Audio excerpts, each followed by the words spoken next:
Hey, what's up, guys? This is Cdark from Ancient Visions Radio, coming at you with a whole brand new segment called Cdark's Reviews.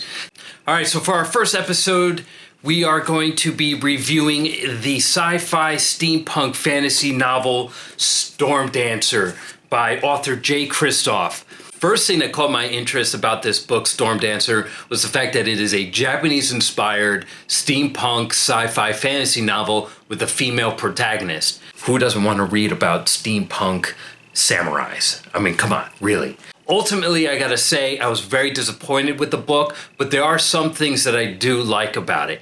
First off, the world is amazing. It really takes place on the island of Shima, actually islands of Shima. Now, the islands of Shima are run by an evil shogun. A plant called the lotus flower is actually what powers all their steampunk technology. The fact that the government can't survive without this plant, but the world around them is being destroyed by this plant because the plant is toxic. The plant's toxic to grow. The plant's toxic to breathe in the air being spat out by the machines, because the shogun has really destroyed and doesn't give a shit about the normal person on the islands.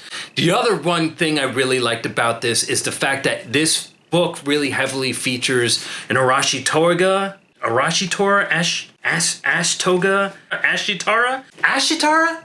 What? What the hell am I saying? Arashitora, which is basically a griffin, with a front body of an eagle, and the back half of this one is a white tiger. What I'm glad to say is that Arashitora character, Baru, is the best character in the book. He actually has dialogue and he has a complex range of emotions.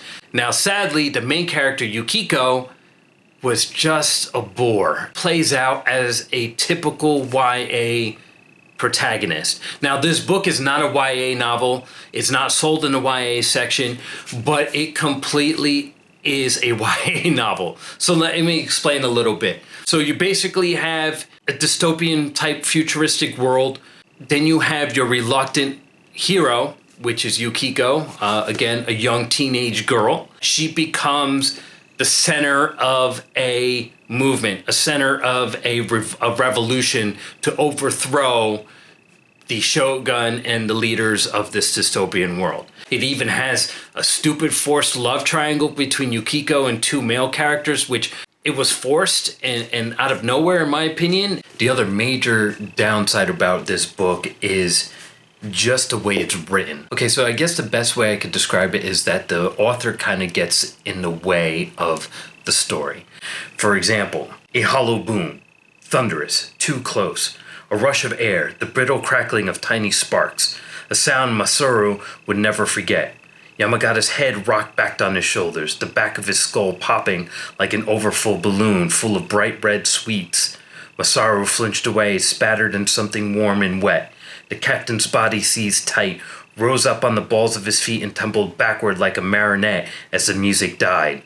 Somewhere in the distance there was a shriek, painted lips muffled by pale, grasping hands. The Cloudwalker's body hit the path, stone swashed smooth by the hands of ancient rivers, now washed again in a flood of sticky gray and scarlet. Heels beat at a staccato rhythm against a rock. A thin, broken finger wisp of smoking rise from the shattered lens and bloody mess where Yamagata's right eye used to be.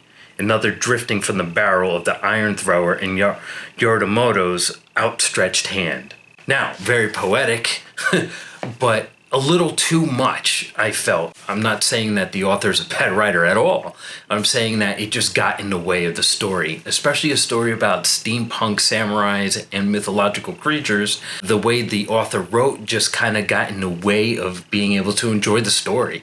Overall, I'll give Stormdancer 2 out of 5 for me. Even though the world building and the Japanese samurai steampunk aesthetic is really well done, the book is too drenched in YA tropes. If you're not a YA fan, don't read Stormdancer. Overall, if you are a YA fan, I would highly recommend Sarah J. Maas's A Throne of Glass novel.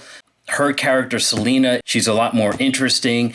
And I also like the fact that Sarah J. Maas's writing style does not get in the way. I also will recommend Kieran Shay's A Coco Takes a Holiday, especially if you're more on the mature side of reading. She is a really badass character set in a really, really cool futuristic world. Okay, so did you read Stormdancer? What did you think? Did you like it? Did you not like it? Leave your comments down below. Thanks for watching.